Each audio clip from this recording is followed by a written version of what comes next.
आइंदा 2 साल में 1 लाख गवर्नमेंट जॉब फराहम करना, चीफ मिनिस्टर रेवंत रेड्डी का बड़ा ऐलान। तेलंगाना के वजीर आला रेवंत रेड्डी ने जिले सूर्यापेट के तुंगातुर्ती असम्बली हल्के के तिरमलगिरी में नए राशन कार्ड्स की तकसीम अमल में आई। बादशाह मुनक़िदा जलसे आम से खिताब करते हुए इन्होंने आइंदा 2 साल में 1 लाख नई मुलाजिमतें जॉब पर तकर्रुरात का ऐलान किया। इन्होंने कहा कि कांग्रेस इख्तिदार में आने के 1 साल के अंदर ही 50,000 से जायद गवर्नमेंट जॉब पर तकर्रुरात किए गए और अब वो इस जलसे आम से इस बात का वादा करते हैं कि आइंदा 2 साल में 1 लाख नई गवर्नमेंट जॉब फराहम करेंगे। इनकी जिम्मेदारी वो खुद ही लेंगे।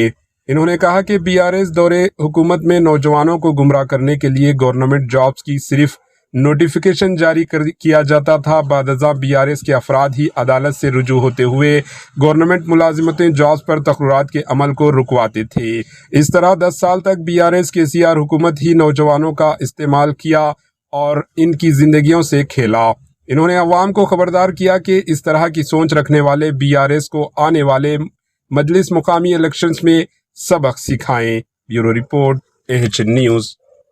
ఇవాళ ఈ వేదిక మీద నుంచి నేను మాట ఇస్తున్నా, 2.5 సంవత్సరాలు ఈ ప్రభుత్వం పూర్తి చేసుకునే లోపల 1,00,000 ప్రభుత్వ ఉద్యోగాలు ఇచ్చి 1,00,000 మంది నిరుద్యోగ యువకులను ఉద్యోగాలు కల్పించి వాళ్ళ కుటుంబం ఆత్మ గౌరవంతో బ్రతికే విధంగా ఉజ్వల భవిష్యత్తు అందించే విధంగా ఈ ప్రభుత్వం చర్యలు చేపడుతుందని చెప్పి నేను ఈ సందర్భంగా తెలియజేస్తున్న మిత్రులారా। AHN न्यूज़ के YouTube चैनल को सब्सक्राइब करें और बेल आइकन को दबाना ना भूलें ताकि आपको हर नई आने वाली वीडियो का नोटिफिकेशन बर वक्त मिल सके।